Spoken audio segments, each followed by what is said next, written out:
नमस्कार, मैं कैलाश शर्मा एक बार फिर उपस्थित हूं आपके सामने कक्षा 10 मणिका भाग 2 का 5वां पाठ अभ्यास वशगम मनः का अभ्यास कार्य लेकर। तो आइए शुरुआत करते हैं। पहला प्रश्न है, अधोलिखित प्रश्नानाम उत्तरम एक पदेन लिखत। नीचे दिए गए प्रश्नों के उत्तर एक शब्द में दीजिए। पहला है, वार्ष्णेय इति संबोधनम कस्मै प्रयुक्तम। वार्ष्णेय जो संबोधन है ये किसके लिए प्रयुक्त हुआ है, किसे कहा है वार्ष्णेय। वार्ष्णेय का अर्थ है वृष्णि वंश में उत्पन्न। तो हम लिखेंगे श्री कृष्णाय, यानी यह शब्द श्री कृष्ण के लिए आया है। दूसरा है, न इच्छन अपि इत्यस्य स्थाने किम पदम श्लोके प्रयुक्तम। न इच्छन अपि, न चाहता हुआ भी, इसके लिए एक शब्द कौन सा आया है, अनिच्छन्नपि। इसका अर्थ भी है न चाहते हुए भी। अगला है, कामः कस्मात् गुणात् संभवति। काम कौन से गुण से संभव है, उत्पन्न होता है। यहां ध्यान दें, अगर गुण से पूछा है तो हमें लिखना है रजोगुणात्, रजोगुण से उत्पन्न है। और सीधा ये पूछ लिया जाए कामः कस्मात् संभवति, तो आप वहां संगात भी लिख सकते हो, यानी आसक्ति से काम उत्पन्न होता है। लेकिन यहां पूछा है कौन से गुण से, तो हम लिखेंगे रजोगुण से। अगला है, ध्यायतः पदम कस्य पदस्य विशेषणम। ध्यायतः ध्यान करते हुए का, तो ये किस पद का विशेषण है, पुंसः यानी व्यक्ति का, जो विषयों के बारे में बार बार ध्यान करता है उस व्यक्ति का। तो विशेषण है ध्यायतः, विशेष्य है पुंसः। अगला है, कानि वशे कृत्वा नरः कामम नाशयितुम शक्नोति।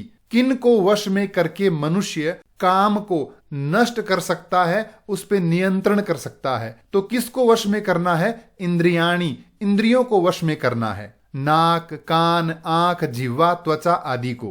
प्रश्न 1 में आगे दिया है, कह ज्ञान विज्ञान नाशकः। ज्ञान विज्ञान का नाश करने वाला कौन है, कामः यानी काम।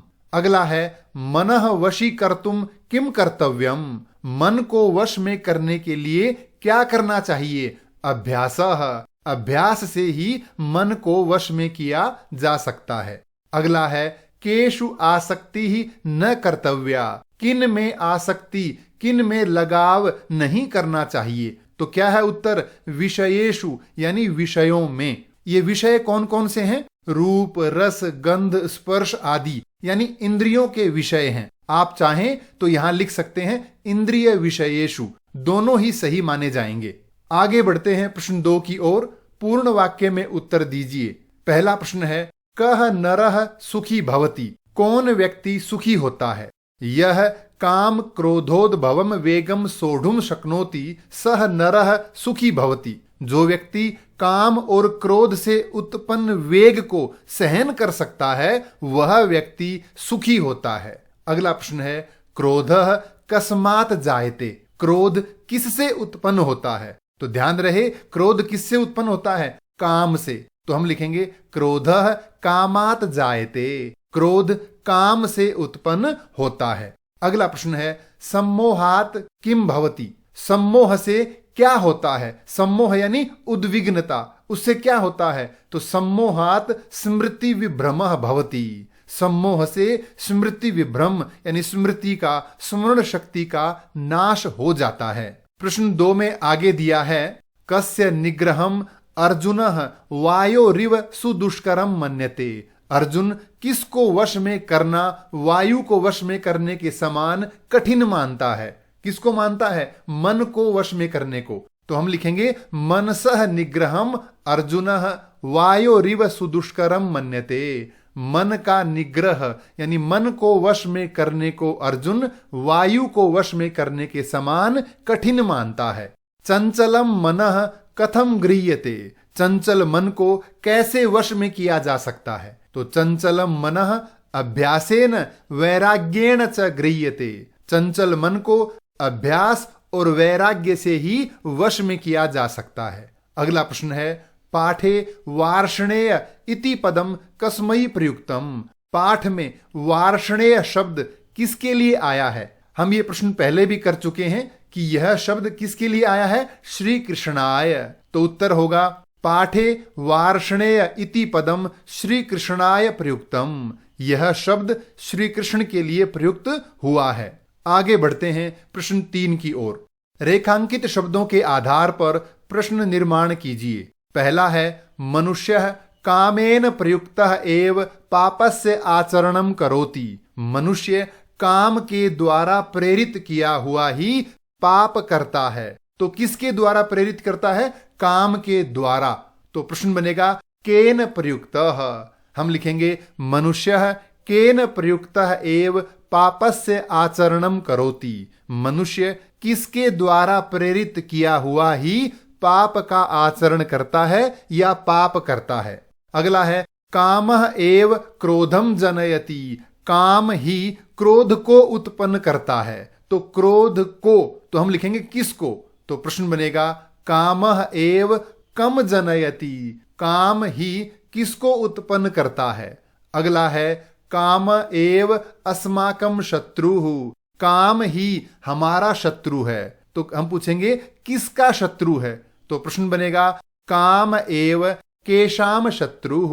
काम ही किन का शत्रु है। अगला है यह क्रोधस्य वेगम जीवने सहते सह सुखी नरः। जो व्यक्ति जीवन में क्रोध के वेग को सहन कर लेता है वही सुखी व्यक्ति है।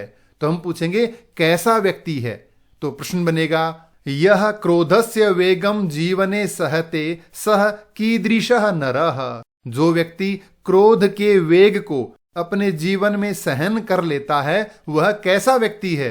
प्रश्न 3 में आगे दिया है विषयाणाम उपभोगेन तेषु आसक्ति ही जायते। विषयों के उपभोग से, विषयों को प्राप्त करने की इच्छा से या उनको पाने से उनमें आसक्ति यानी लगाव हो जाता है। तो हम पूछेंगे किसके उपभोग से। बहुवचन है तो षष्ठी बहुवचन में बनेगा केशाम उपभोगेन तेषु आसक्ति ही जायते। किन के उपभोग से उनमें आसक्ति हो जाती है। मनसः निग्रह वायोः इव कठिनः। मन का निग्रह, निग्रह यानी वश में करना, मन को वश में करना वायु की तरह से कठिन है। तो मनसः ये षष्ठी एक वचन का है तो हम लिखेंगे कस्य निग्रह वायोः इव कठिनः। किसका निग्रह वायु को नियंत्रित करने के समान कठिन है। अगला प्रश्न है कामः ज्ञानस्य विज्ञानस्य च नाशम करोति। काम ज्ञान और विज्ञान का नाश करता है। तो हम पूछेंगे कौन करता है? तो पुल्लिंग एक वचन में बनेगा कह।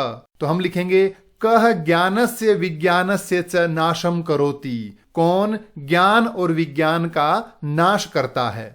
अगला है कामस्य नाशाय इंद्रियाणि वशे करणीयानि। काम के नाश के लिए, काम को जीतने के लिए इंद्रियों को वश में करना चाहिए। तो हम पूछेंगे किन को वश में करना चाहिए।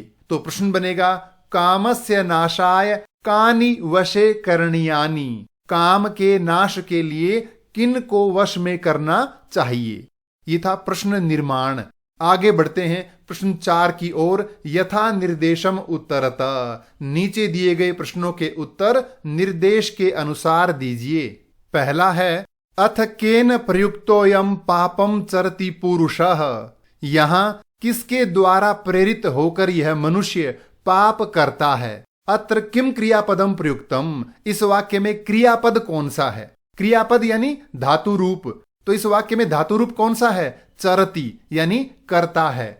अगला है शरीर विमोक्षणात् प्राक यह सोढ़ुम शक्नोति। शरीर छोड़ने से पहले जो सहन कर सकता है।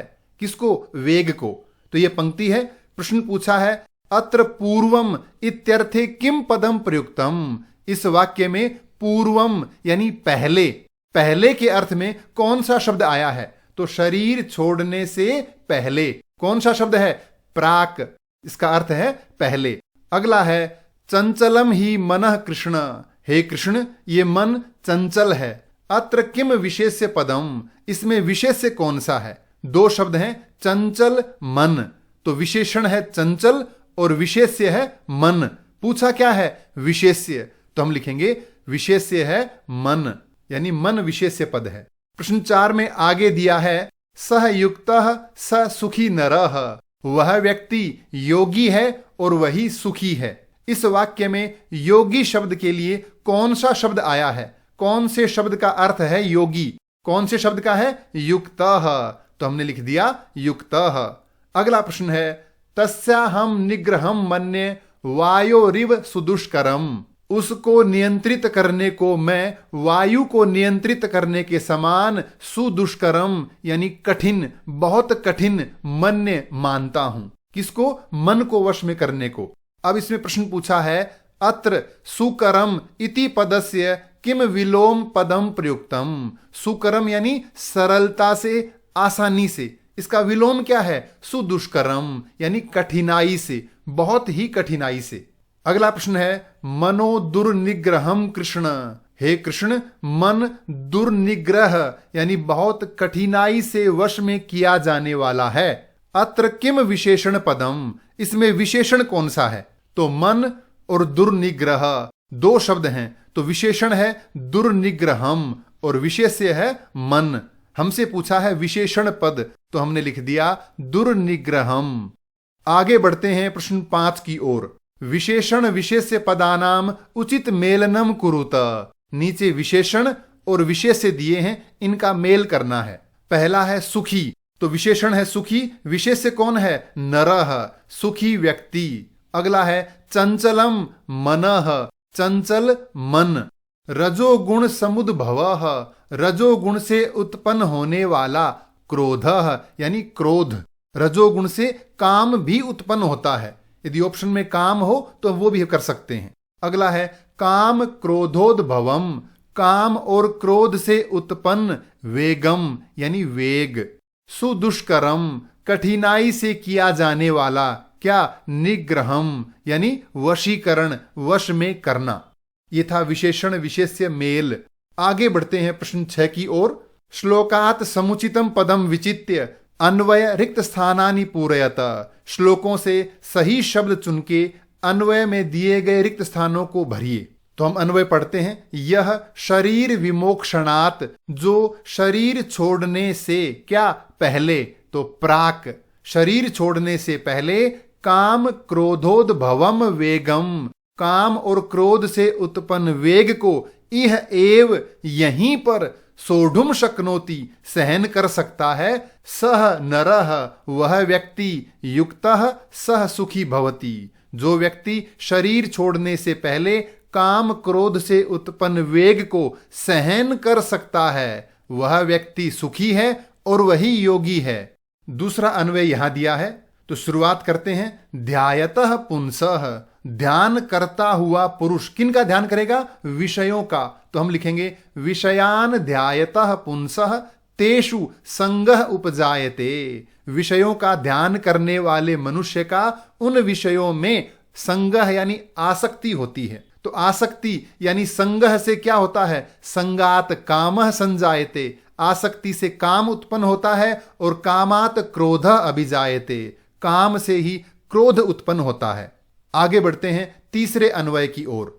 अर्जुन कहता है कृष्ण, हे कृष्ण मन ही चंचलम, मन चंचल है, बलवत यानी शक्तिशाली है, दृढ़म बहुत हठी है। एक विशेषण और बच गया, प्रमाथी मंथन करने वाला है, शरीर और इंद्रियों को विचलित करने वाला है। अतः अहम तस्य निग्रहम, उसको वश में करने को, वायो इव दुष्करम मन्य, वायु को वश में करने के समान कठिन मानता हूं। प्रश्न 6 में आगे अन्वय दिया है, तो यहां संबोधन चिन्ह है, तो संबोधित करके हुए कह रहा है। तो किसको संबोधित किया है? ये वश में करने वाली बात अर्जुन को। तो अर्जुन के लिए शब्द दिया था भरतर्षभ, हे भरत वंश में श्रेष्ठ अर्जुन, तस्मात् त्वम आदौ इंद्रियाणि नियम्य, सबसे पहले तुम इंद्रियों को वश में करके, आगे क्या था? ज्ञान विज्ञान नाशनम, ज्ञान विज्ञान का नाश करने वाले, एनम इस पापमानम पापी, किसको? काम को ही निश्चित रूप से प्रजही छोड़ दो या नष्ट कर दो, इस काम को वश में कर लो, इस काम को समाप्त कर दो। अंतिम अन्वय दिया है, इसमें भी संबोधन चिन्ह से शुरू हो रहा है, तो हम लिखेंगे हे महाबाहो, हे विशाल भुजाओं वाले अर्जुन, असंशयम, इसमें कोई संदेह नहीं है कि मनः दुर्निग्रहम चलम, मन बहुत ही चंचल है और इसे बहुत कठिनाई से वश में किया जाता है। लेकिन कौन्तेय, हे अर्जुन, एतत् तु, यह मन तो अभ्यासेन वैराग्येण च गृह्यते, यह मन तो अभ्यास और वैराग्य से ग्रहण किया जा सकता है, पकड़ा जा सकता है या वश में किया जा सकता है। ये था अन्वय पूर्ति। आगे बढ़ते हैं प्रश्न 7 की ओर। प्रसंगानुसारम उचित अर्थ चयनम, तो रेखांकित शब्दों का सही अर्थ बताना है। पहला शब्द है प्रमाथि। प्रमाथि का अर्थ क्या है? मंथन करने वाला, विचलित करने वाला। तो सही उत्तर होगा मथनशीलम, मंथन करने वाला। दूसरा वाक्य दिया है ध्यायतः विषयान पुंसः। पुंसः का अर्थ क्या है? पुरुषस्य, मनुष्यस्य। तो हम लिखेंगे पुरुषस्य। तीसरा वाक्य दिया है आदौ। आदौ का अर्थ क्या है? सबसे पहले। तो इनमें सही ऑप्शन है सर्वप्रथमम। चौथा वाक्य दिया है, इसमें पूछा है कौन्तेय शब्द का अर्थ। कौन्तेय का अर्थ क्या होता है? कुंती पुत्र। तो कुंती के पुत्र तो हैं, लेकिन किसे संबोधित किया है? अर्जुन को। तो हम लिखेंगे अर्जुनः। पांचवा पूछा है सम्मोह।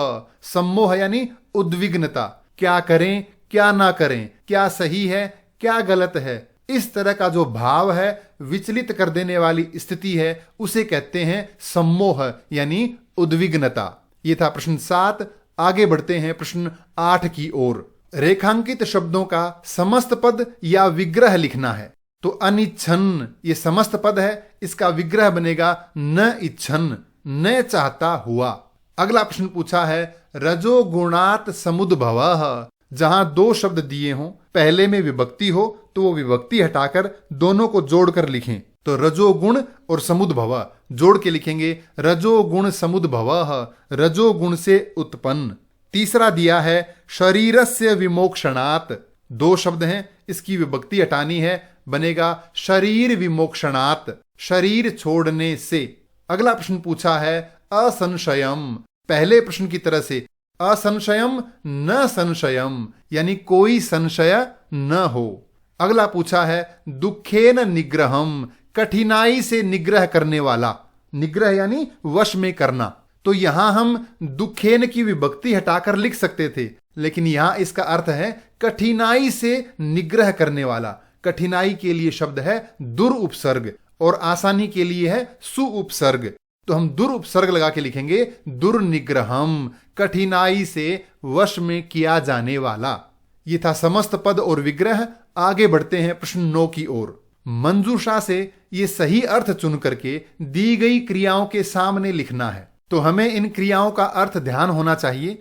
विद्धि यानी जानो। तो इनमें से कौन सी क्रिया लग रही है जिसका अर्थ हो जानिए? तो जानी ही यानी जानो। मन्य मानता हूं या समझता हूं। तो क्रिया है अवगच्छामि यानी समझता हूं, मानता हूं। शक्नोति सकने का भाव, योग्यता होने का भाव। तो अर्हति। गृह्यते ग्रहण कर सकते हैं। तो ग्रहण करना का मतलब है वश में करना, वशी क्रियते। प्रणश्यति यानी विनाश होता है। तो विनश्यति। चरति यानी करता है। तो करोति। संजायते उत्पन्न होता है। तो उद्भवति। और प्रजहि नष्ट कर दो, विनाश कर दो। तो विनाशय। ये था प्रश्न 9। आगे बढ़ते हैं प्रश्न 10 की ओर। नीचे एक वाक्य दिया है, इसके 4 कथन दिए हैं, 4 इसके अर्थ बताए हैं। जो अर्थ गलत हो उस पे चिन्ह लगाना है। वाक्य है अभ्यासेन तु कौन्तेय वैराग्येण च गृह्यते। हे कौन्तेय, हे अर्जुन, मन को अभ्यास से और वैराग्य से ग्रहण किया जा सकता है, वश में किया जा सकता है। तो 4 ऑप्शन है। पहला है हे अर्जुन, यह मन बहुत ही चंचल है और इसे बहुत कठिनाई से वश में किया जा सकता है। तो देखिए, इसमें न तो अभ्यास का जिक्र है न वैराग्य का। तो यह कथन है गलत। दूसरा कथन दिया है चंचल मन को भी लगातार अभ्यास करने से वश में किया जा सकता है। यह बात तो सही है। आगे क्या कह रहा है? जो क्रिया बार बार की जाती है उसे अभ्यास कहते हैं। मन को वश में करने के लिए निरंतर साधना करना ही अभ्यास है। आधी बात तो सही है कि अभ्यास से वश में कर सकते हैं, लेकिन इसमें वैराग्य का कोई जिक्र नहीं आया, इसलिए यह कथन गलत है। तीसरा कथन दिया है, सांसारिक जो भोग हैं, सांसारिक जो सुख सुविधाएं हैं, वो सब क्या हैं? नश्वर, यानी नष्ट होने वाली हैं, स्थायी नहीं हैं। इस बात का यदि हम बार बार चिंतन कर लें कि ये सारी सुख सुविधाएं स्थायी नहीं हैं, तो हमारे मन में विरक्ति उत्पन्न हो जाती है, यानी वैराग्य, उनसे अलगाव हो जाता है, उनमें मोह नहीं रहता। इसी अलगाव को, इसी विरक्ति को वैराग्य कहते हैं और इसी से मन वश में होता है। तो इस पूरे वाक्य में केवल वैराग्य के बारे में बताया है और वैराग्य से मन वश में होता है, लेकिन अभ्यास का कोई जिक्र नहीं है, तो ये कथन गलत है। चौथा कथन दिया है, हे कुंती पुत्र, हे अर्जुन, निरंतर अभ्यास करने से और शारीरिक सुख सुविधाओं के प्रति वैराग्य से, उनका मोह छोड़ देने से मन वश में किया जा सकता है। तो ये कथन बिल्कुल सही है। इसमें अभ्यास और वैराग्य से मन को वश में करने की बात कही है, तो ये कथन बिल्कुल सही है। तो हम इस पे चिन्ह लगाते हैं सही का। ये था प्रश्न 10। आगे बढ़ते हैं प्रश्न 11 की ओर। नीचे एक वृक्ष दिया है, इसमें कई सारे ये फल लगे हैं। इनमें से कुछ फल हैं त्यागने योग्य और कुछ फल हैं ग्रहण करने योग्य। तो जो फल अच्छे हैं, ग्रहण करने लायक हैं, उनको यहां लिखना है। पहला फल है सत्यम, सच्चाई, बिल्कुल हमें लेना चाहिए। परोपकार, दूसरों की भलाई करना, बहुत अच्छा गुण है, ले लेते हैं। पुण्यम यानी पुण्य, बहुत अच्छी बात है, इसको ले लेना चाहिए। सुस्मृति, अच्छी यादाश्त, इसको भी ले लेते हैं। फिर है विवेक, यानी अच्छे बुरे की समझ होना, बहुत अच्छी बात है, इसको ले लेते हैं। फिर है शांति, ये किसको नहीं चाहिए, ये भी ले लेते हैं। ज्ञानम, ओहो बहुत बढ़िया, इसको भी हम ले लेते हैं। क्रोधः, नहीं नहीं नहीं, इसको रहने देते हैं, क्रोध हमें नहीं चाहिए। फिर है जागृति, यानी जागरण, किसी भी चीज में अवेयरनेस, तो इसको हम ले लेते हैं, जागृति को। फिर क्या बचा? काम, ओहो, इसको भी हम छोड़ देते हैं। तो 2 फल हमने छोड़े, क्रोधः और कामः। बाकी ये सारे अच्छे अच्छे फल हमने ले लिए हैं। तो इन फलों को यहां भी लेना है और जीवन में भी ग्रहण कर लेना है, और इन 2 काम और क्रोध को छोड़ देना है। ये था पाठ अभ्यास वशगम मनः का अभ्यास कार्य। इस पाठ से संबंधित कोई भी प्रश्न हो तो कृपया कमेंट्स में लिखकर अवश्य पूछें। धन्यवाद।